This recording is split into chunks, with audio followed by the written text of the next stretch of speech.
প্রতিদিনের চিন্তা ও প্রার্থনা। 29 আগস্ট, দিনের প্রধান চিন্তা।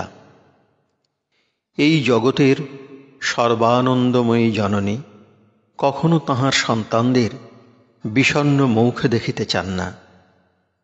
মুখস্থ করা যায়, ওগো প্রভু মোর, অযাচিত দিলে তুমি মোরে তব আশিস অপার, আনিলে টানিয়া আমারে তব হৃদয়ের কাছে।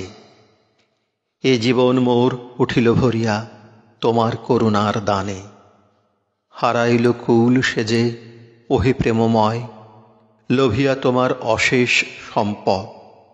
তব জাদু মন্ত্র স্পর্শে হইল দূর মোর অতীতের মন্দ দুঃখ বোঝা সব।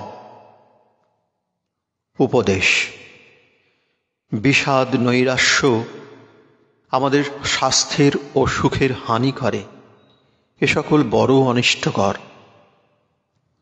জীবনের সফলতা ও বিফলতা আমাদের সুখ ও দুঃখ ক্ষণস্থায়ী, আসে আবার চলিয়া যায়।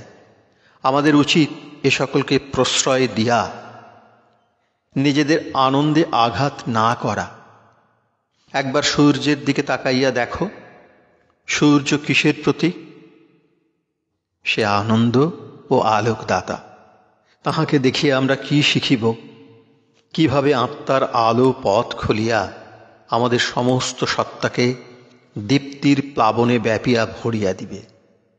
আমরা এই আলো জ্বালাই তখনই যখন আমরা সেই মহাশক্তির সঙ্গে যোগ স্থাপন করি।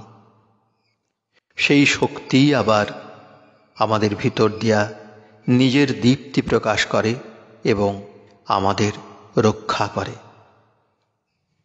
প্রার্থনা।